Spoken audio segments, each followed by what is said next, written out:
Este é um trabalho voluntário, sem fins lucrativos, que oferece livros gravados em MP3 para aqueles que não têm condições de ler livros impressos.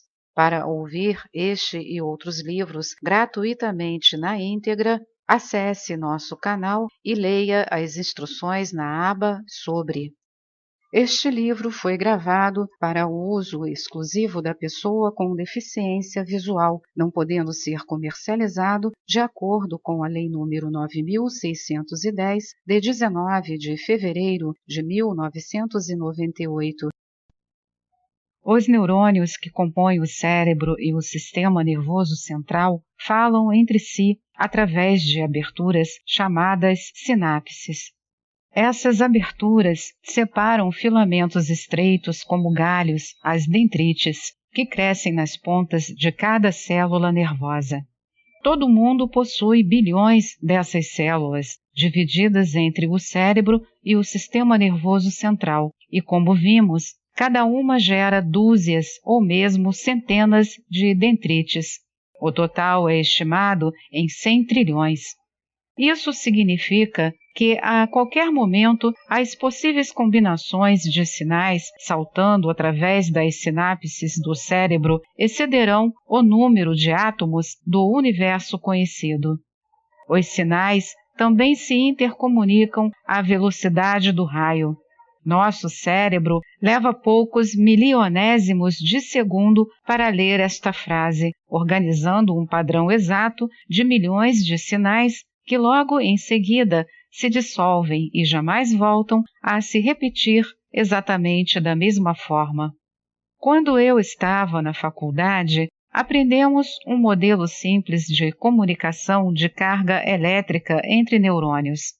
A carga de eletricidade forma-se de um lado da sinapse e, quando cresce o suficiente, salta como uma faísca através da abertura, dando sinal a outra célula nervosa.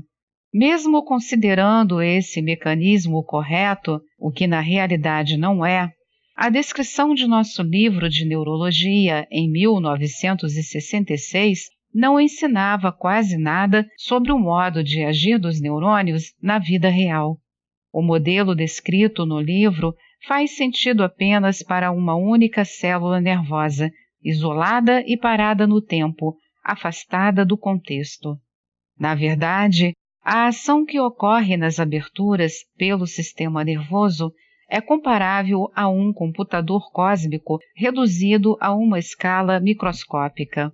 Esse fantástico computador funciona continuamente, operando centenas de programas ao mesmo tempo, distribuindo-se em múltiplos bilhões de bits de informação a cada segundo e, o que é ainda mais miraculoso, sabe como se conduzir. Realmente, não foi nosso estudo de medicina que falhou neste caso. Como é possível a qualquer livro descrever todo esse processo? Pensar é formar dentro de nós padrões tão complexos, rápidos e de uma riqueza tão variada quanto a própria realidade. O pensamento é o espelho do mundo, nada menos do que isso.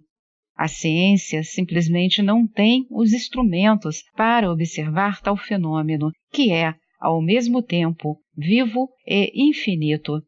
O corpo humano não interrompe seu movimento para que o estudem, pelo menos não como um todo. Portanto, quando causa impacto à ciência, como no caso de uma cura espontânea de câncer, a medicina vacila em seu caminho, espantada por descobrir que a vida não se comporta de modo tão simples quanto o modelo de laboratório. Em 1986, um impacto abalou todo o campo da pesquisa cerebral. O neurocirurgião mexicano Dr. Inácio Madrazo implantou com sucesso células saudáveis no cérebro de um paciente que sofria de mal de Parkinson. Não só se realizou o transplante, que antes era considerado impossível, como o paciente demonstrou impressionante melhora, recuperando 85% de suas funções normais. Antes da cirurgia, esse paciente, um fazendeiro mexicano de 30 e tantos anos, tornara-se quase incapaz por causa da doença. O mal de Parkinson atinge cerca de 1% das pessoas com mais de 50 anos.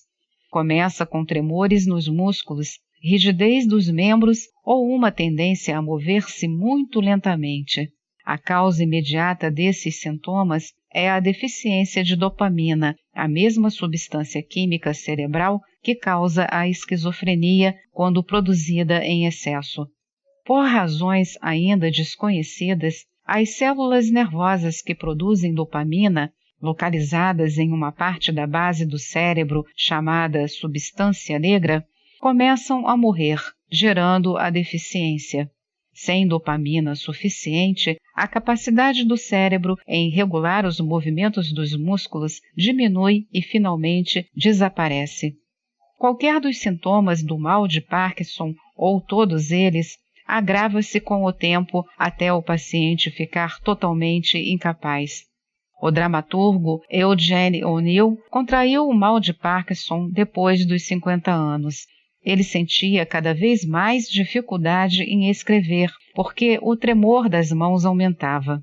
Havia planejado um ciclo de 4 peças que seria sua obra-prima, mas a doença destruiu tudo. Um simples olhar aos manuscritos revela que O'Neill mal conseguia desenhar garranchos e riscos, patéticas letras ilegíveis.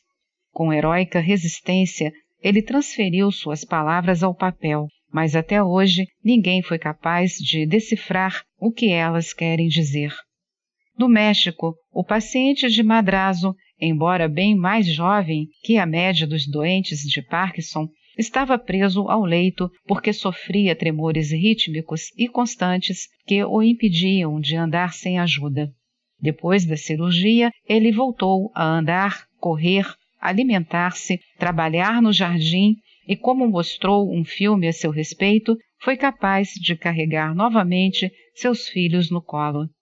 A operação do Dr. Madrazo abriu novos horizontes a outros doentes de Parkinson, que apenas nos Estados Unidos ultrapassam 1 milhão de casos.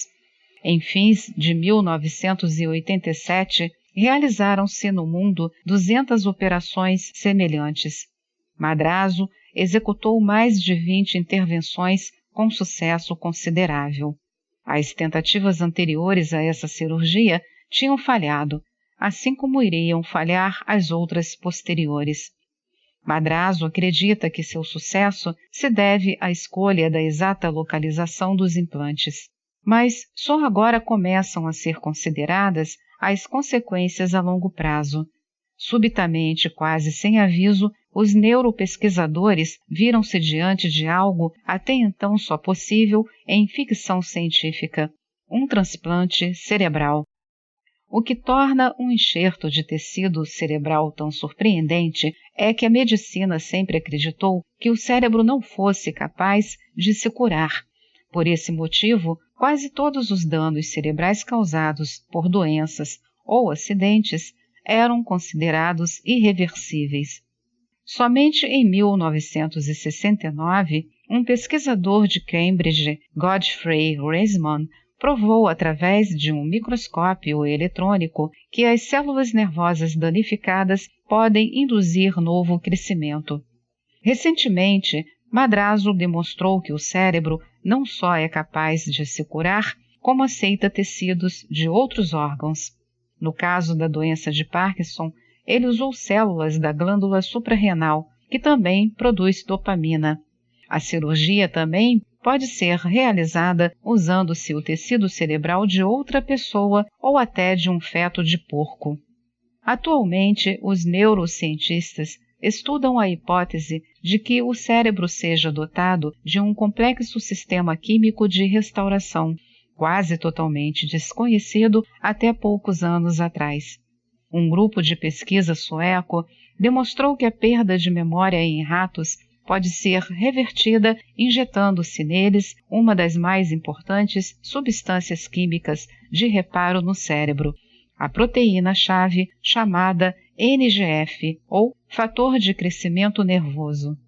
Por analogia, os danos cerebrais associados ao mal de Alzheimer que também envolve perda de memória, podem ser tratados da mesma forma.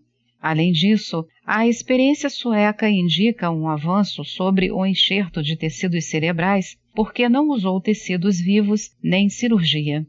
Um após outro, os princípios básicos da fisiologia do cérebro vêm sendo reconsiderados e drasticamente modificados. Os avanços continuam a ser revolucionários. Outra equipe sueca mostrou-nos que as células nervosas podem ser implantadas na retina, cuja superfície é apenas uma extensão e alargamento do nervo óptico. Depois do implante, as células começam a desenvolver novos ramos, confirmando a tese de que a regeneração do cérebro é possível e normal. Novamente, essa pesquisa envolveu animais de laboratório em vez de seres humanos, mas a aplicação no tratamento de cegos é evidente.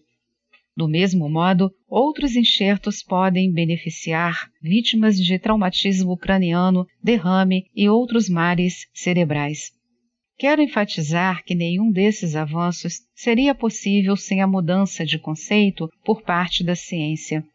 É estranho pensar que os mesmos médicos que em 1989 falam confiantemente da cura do cérebro demonstravam essa mesma confiança ao declará-la impossível em 1985.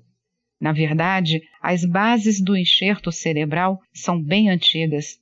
Datam de 1912, quando Elizabeth Dunn, a pesquisadora do Instituto Rockefeller, implantou células nervosas no cérebro de um rato e foi bem-sucedida. Sua pesquisa foi recebida com total indiferença. Isso me faz lembrar que, segundo registros da literatura médica, observou-se por mais de 140 vezes o mofo da penicilina matar bactérias, antes que Alexandre Fleming, abre aspas, descobrisse, fecha aspas, o fato. Antes dele, todos os pesquisadores haviam se aborrecido porque suas culturas de laboratório, tão cuidadosamente desenvolvidas, ficavam estragadas pela invasão do mofo verde. O próprio Fleming jogou fora suas culturas infestadas de bactérias e só mais tarde compreendeu que havia descoberto a fabricação de uma droga maravilhosa. Outro pioneiro no campo do enxerto de cérebro, Dom M. Guesch, agora na Universidade de Rockefeller, foi desencorajado no início da carreira por um catedrático que lhe disse: Dr. Guesch, o senhor é um jovem com uma brilhante carreira pela frente. Não perca seu tempo com essa ideia boba que não pode ser verdadeira. A simples noção de que um transplante foi realizado desperta grande ceticismo. Críticos do processo de Madrazo ressaltaram que o prazo de convalescença de seus pacientes, iniciado poucas semanas após o implante das células cerebrais, era muito rápido para dar tempo ao novo tecido de, abre aspas, pegar, fecha aspas. Pode ser que o cérebro sare totalmente por si mesmo, segregando em resposta ao corte cirúrgico substâncias químicas que não são produzidas pelas novas células, assim como uma ostra expele madrepérola em resposta a um grão de areia em sua concha. Talvez essas descobertas não nos informem tanto sobre o modo de se conduzir um transplante, mas sirvam de estímulo à busca de novas capacidades do cérebro como um órgão vivo e dinâmico. Por mais que venha sendo glorificado pela medicina moderna, ele é a parte mais petrificada do petrificado modelo escultural do corpo, já que nem era capaz de se recuperar. Diante disso, esta é uma afirmação suspeita. Todas as células de nosso corpo, desde um folículo capilar, um neurônio ou uma célula do coração, surgem de um filamento duplo de DNA no momento da concepção. Tudo o que você pode fazer, pensar, correr, tocar violão ou dirigir um país, desenvolve-se de uma capacidade programada dentro dessa molécula inicial. Sendo assim, dizer que um neurônio não pode se curar é o mesmo que afirmar que seu DNA ficou aleijado. Seria uma proposta razoável? Sem dúvida, o DNA decidiu ser uma célula cerebral em vez de cardíaca, o que acarreta a manifestação de determinadas partes de seu potencial em detrimento de outras. Mas isso difere totalmente da afirmação de que qualquer capacidade do DNA tenha sido perdida. Nada é perdido no DNA. Cada célula do corpo contém o tempo todo todas as infinitas possibilidades do DNA, desde o momento da concepção até a morte. A prova disso está no procedimento a que chamamos clone. Teoricamente, alguém pode pegar uma célula do interior da maçã do rosto e, mediante certas condições, produzir uma cópia idêntica a você ou 1 milhão delas. O genial na natureza é que ela não fabricou 1 milhão de clones iguais. Na verdade, apenas os organismos mais primários consistem em células idênticas, e a maior parte deles é feita de uma só célula, como a ameba. Ainda assim, nesse sentido, a diferença entre a ameba e o ser humano se desfaz no nível do DNA. Tudo o que a ameba é está contido em seu pequeno pacote de DNA, e tudo o que você é está contido no seu. Portanto, não deve ser tão surpreendente que um neurônio realmente se decida, em circunstâncias que não compreendemos muito bem, desobedecer à própria norma de não se recuperar e, de repente, comece a fazer exatamente isso. A verdade neste assunto é que o cérebro é complexo demais para se transformar em modelo, e a ciência, por definição, trabalha com modelos. Eles são úteis, mas todos, sem exceção, possuem pontos cegos em seu interior. Para observar um cérebro em funcionamento ou qualquer função do corpo sem a presença de um modelo, teríamos de vê-los como algo abstrato e aparentemente contraditório, preservando o aspecto imutável em meio à mudança dinâmica. No aspecto imutável, o corpo é sólido, estável, como uma escultura congelada. No mutável, ele é móvel e fluente como um rio. Segundo o ponto de vista científico herdado de Newton, tem sido mentalmente impossível unir esses dois aspectos ao mesmo tempo. Lembro-me de um físico ter comentado que Newton comparava a natureza a um jogo de bilhar.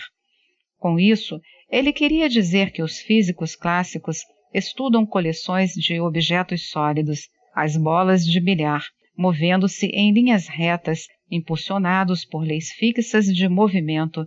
O jogo consiste em predizer em cada caso a direção, a velocidade, a força cinética, etc.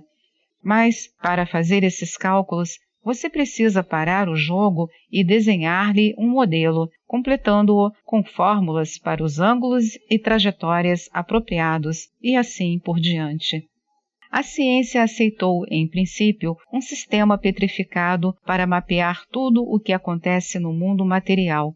Foi, portanto, natural que a ideia da escultura precedesse a ideia do rio. Mas o rio não parou de correr para satisfazer a ciência. A beleza do corpo humano está em se renovar a cada momento. Sendo assim, como fazer um mapa do corpo humano a cada instante?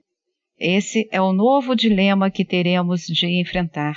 Se pudermos resolvê-lo, chegaremos bem mais perto daquilo que procuramos.